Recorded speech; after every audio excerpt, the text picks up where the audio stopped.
Alrighty, Professor Vandenberg, I'm Jesse Furman, and this is the pastor of the church that I attend in Petoskey. And without further ado, I guess I can begin with the first question. Okay. So what's the name of your name and the name of your nonprofit organization? So my name is Mark Drinkall, and our nonprofit organization is called Emmanuel Evangelical Church. Alright. Now, how many employees or volunteers are you responsible for? So we have one associate pastor, and so he works directly underneath me. And then we also have a worship leader, and he works under me as well. And so we have really two staff that are paid. But we also do have a team of elders, and including myself and our associate pastor and three other men. And the other men are volunteers, if you will. But the five of us form the elder team, and so that's kind of like our staff. So we have basically like a paid staff and then also volunteer staff that way. Yeah. Nice. What would you say are your greatest leadership strengths? A lot of ministry is just being faithful and available. And my campus pastor, when I went to college, he shared with me that he was looking for fat people. And what he meant by that is like F for faithful, A for available, and then T for teachable. Okay. And so those qualities really work well for ministry. And I'm sure other nonprofits, but people that are faithful, who are available simply, because a lot of people have abilities and gifts and talents, but they're just not available for it.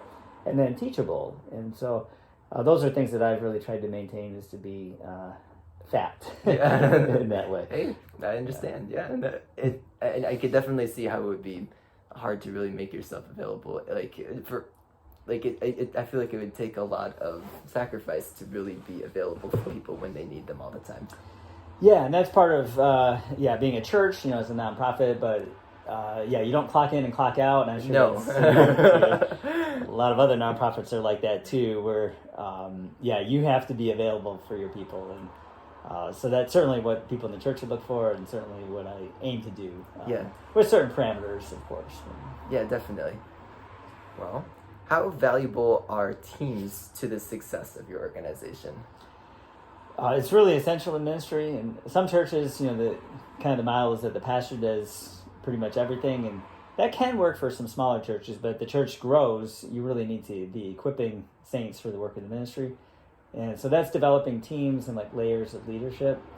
And so finding people that are going to be faithful, available, and teachable. Yeah. And then putting them in positions where they can be equipped and also have real authority and responsibility. And so that's a lot of the goal of ministry, is really developing people in a way that they can function in those positions, and then they can own that position and then train up people underneath them to essentially do what they do. Yeah. So you're constantly developing people that way. That's interesting, almost like a ripple effect or something like that. Yeah, I've heard it said ministry is like trying to work yourself out of a job. Yeah. And so you're always wanting to equip other people and find people that can do what you do. And then that would frees you up to do other things or develop more people that can do those kind of things. Yeah. In this class, in one of the textbooks, it's by Max Dupree, and one of the things that he talked about was how real leaders are kind of positioning others to be the best that they can be, even if sometimes that takes a little bit away from the leader himself. Just building people up and almost sacrificing yourself under them in some ways to push everybody as far as they can go to be the best that they can. Yeah, that's a really great way of looking at it, especially in ministry, but I'm sure with other nonprofits too, that, when you're not worried about who gets the credit, then you can really equip people in a way that, they're getting credit perhaps more so than you are. Yeah. But that's okay, because when you look at the end goal is really that it's not self-promotion anyway.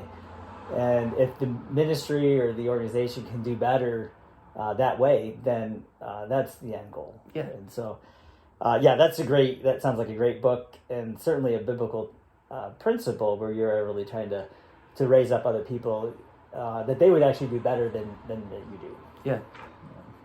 And that ties into your message last Sunday. Preferring one another. Yes.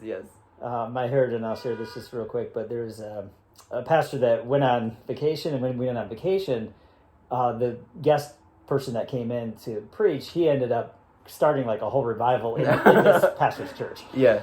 And he had written him, though, before he left, that he said that I hope your ministry here while I'm gone does 10,000 times better than what I could do. Wow. And so he left hoping really that the other pastor coming in would actually be able to accomplish more with the church than he himself did. Wow, that's crazy. So just a great example of humility. Yeah. Well, question number 5, share a leadership pitfall or challenge that made you a stronger leader. Yeah, a lot of it is learning as you go. I think dealing with difficult people really kind of helps develop you, and learning how to love people that are challenging and see them as God sees them. And so a lot of the pitfalls or challenges, I guess I don't have one that maybe I'll highlight specifically, but there have been a number of challenging people over the years, and even people that have like falsely accused me of things. And so those challenges, you learn that it's really not about you, and how to love and even value people that may bristle you, or just are challenging. And so I can just kind of think through in my mind a number of people that would maybe fit that description, and really learning how to be thankful for them, because the difficulty that they brought actually helped grow me and mature me in ways that I wouldn't have otherwise. Yeah. Well, how would you describe your leadership style? My leadership style is probably more equipping and training, rather than trying to manage everything myself. So wanting to develop other people. Yeah. And I know it's a harder one. Yeah. Yeah, leadership style.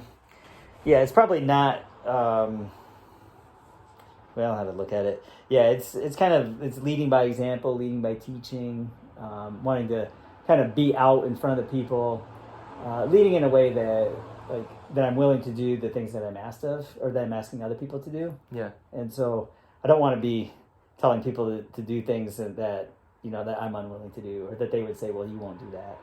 I So respect that. yeah, being willing to, if it means preaching or scrubbing toilets or whatever it means that needs to be done, just having a willing attitude or a willing spirit that is willing to do that, but is also knowing that developing other people is essential really for the ministry to move forward. Yeah. But at the same time, not thinking that I'm above anything, or that being willing to be stretched in new ways that God would have to.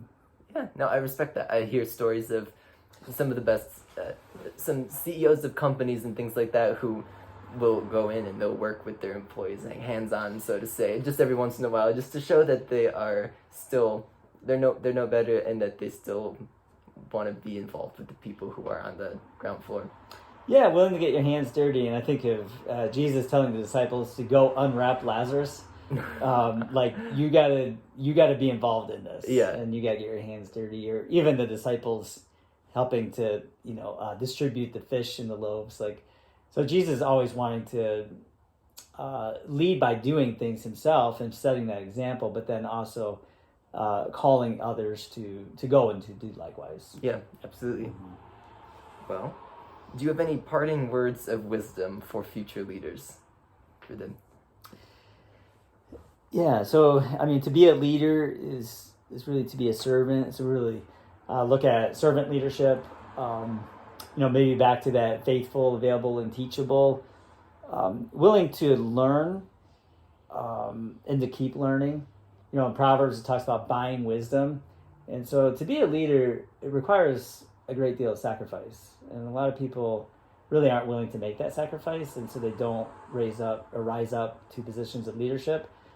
And so if you're willing to buy wisdom, it means that to buy something that it costs you something. Mm-hmm. And so to gain leadership skills or abilities, responsibilities, you've actually got to invest into it, and it's gonna take time and energy and resources and all that. But if you're willing to make those sacrifices like that, God will use that.